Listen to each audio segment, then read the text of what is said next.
This is Our Stories, Life with an STD. Herpes could never. Herpes could never break me, could never again make me feel less of. Herpes can't take my sexy away from me. Herpes does not take my worth away. Herpes does not devalue me.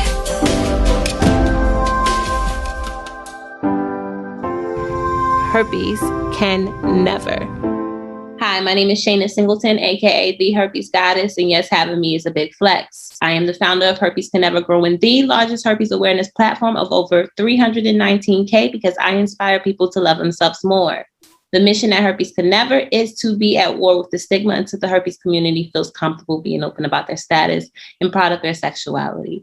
Welcome to Our Stories, Life with an STD. I'm super excited about today's episode. We have a new guest and someone willing to speak out about their STD. So what's your name? Where are you from? How old are you? And what STD do you have?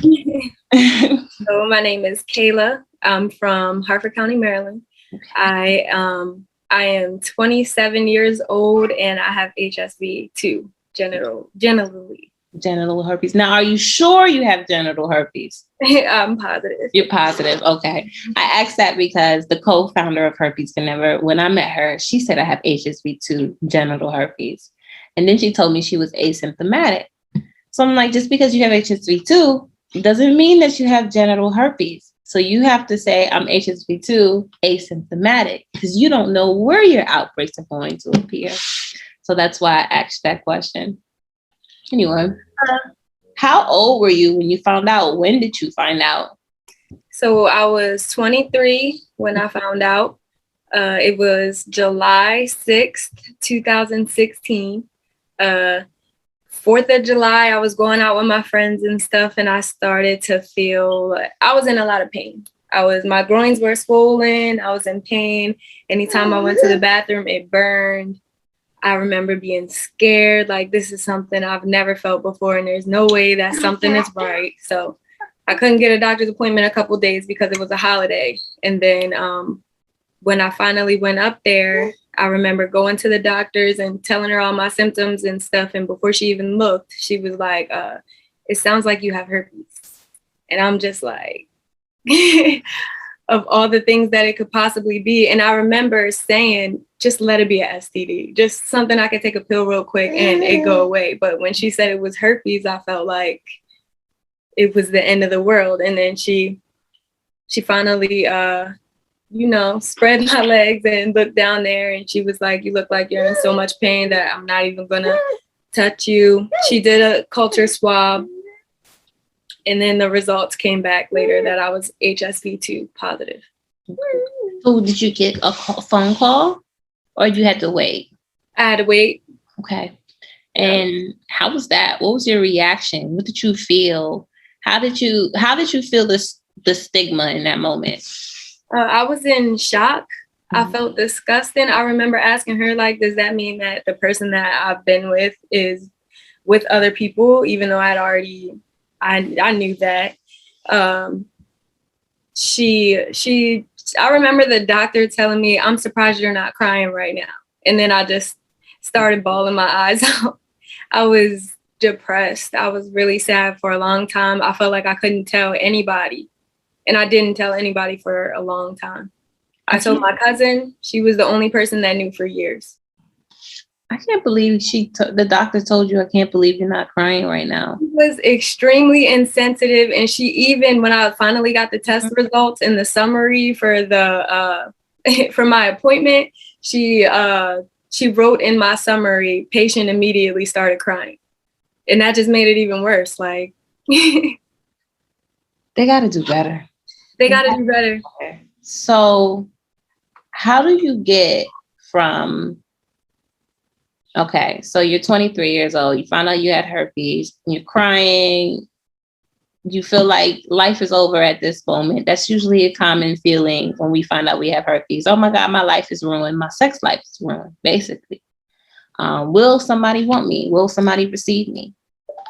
How do you get from that to not telling anybody for years, just your cousin, to being here now doing this interview talking about your herpes? So it became a part of my life. Like it was something that I had to deal with. I'm not, I lost you in the beginning, but I heard you say that someone told you they were asymptomatic. My outbreaks were triggered by my hormones. So I would get them reoccurring with my menstrual cycle. And then it also came to the point where I had to tell people, I had to tell the person that I was sleeping with at the time. And if he cuts me off, he cuts me off. I mean, because I also learning about it, it might not have been him, even though I'm, pretty sure that it was, but I knew that it might not have been. It could have been laying dormant all this time, and I had been on different types of birth controls, and something could have triggered it, but I had to tell him because I've always been honest, and I would never not disclose. So what happened to that relationship that you were in and you found out you had herpes? Are you still in it now? No. Okay. No. Okay. So we're in a new relationship now, and we have a baby, I see. Yes. That process. How did we get there? So I've had to disclose to more than one person since him. He was standoffish at first, but he didn't, he still, herpes could never. Yeah, still. And then, so we did eventually, fall out. It wasn't. Okay. Yeah. But after that, I did have to tell, other guys. Yeah. And they were, well, you're not having an outbreak right now, or, doesn't everybody have that? Saying stuff like that. And then it just hit me like people really, either you don't care or you just don't know. Yeah. Until you meet somebody like that. Yeah. So now I have a baby. Well, congratulations. What was your pregnancy process? What did your doctor do for you during pregnancy? So she knew the entire time. She was basically just saying how common it was. So many women go through it. They the big blue pill that they recommend or whatever. They don't recommend you take that the whole entire time. And then once I got up to delivery, they just checked to make sure that I wasn't having an active outbreak so that I could still have a vaginal birth. Okay. And I was able to still have a vaginal birth. And it was just her letting me know that because I'm not finding out that I had it while I was pregnant and that I've had it all this time, that I would be giving her the antibodies to be able to fight against the virus. Okay. Well, that's good. It's the same situation with me. 36 weeks pregnant, they give you suppression medication to determine your pregnancy. So, yes. Again, back to breaking the stigma in your own life. You're so comfortable now at age 27. Let's say, how many years ago? How many years is that? 5 years now having herpes? Yep. 5 years now having herpes. What advice would you give to someone who's just finding out they have herpes?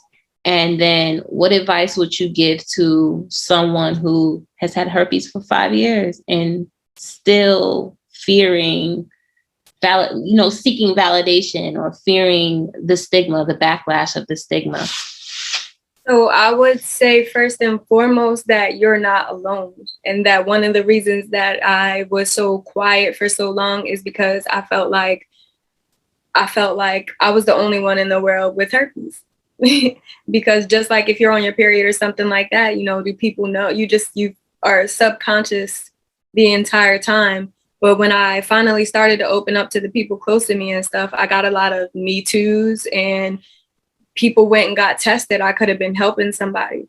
And secondly, stand in your truth, because at this point it is what it is for me, and this is who I am. If it makes people feel any differently about me or love me any less, then they weren't people that were supposed to be in my life anyway.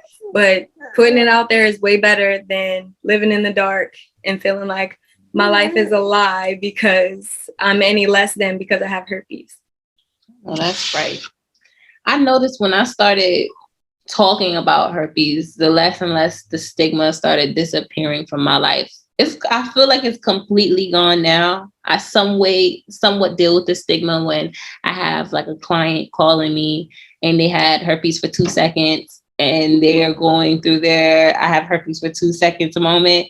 And then I feel the weight of the stigma, because I go into the, well, damn, is that how you feel about me? I'm crying. I've had this for like 6 years. Like, what are you trying to say? The thing with that, so when you ask how I've been hit with the stigma, it's so many times I'll be at a family function or something, and somebody makes a joke about herpes, or I'm watching a show on TV, or some of my favorite music artists saying like herpes infested. J. Cole, I love him, and that's one of his verses, and I'm like, oh my gosh, is that really how you feel about people with herpes? Because we're not, disgusting. And then I started to when I really started to think about learn about the triggers and stuff like that, I went plant-based.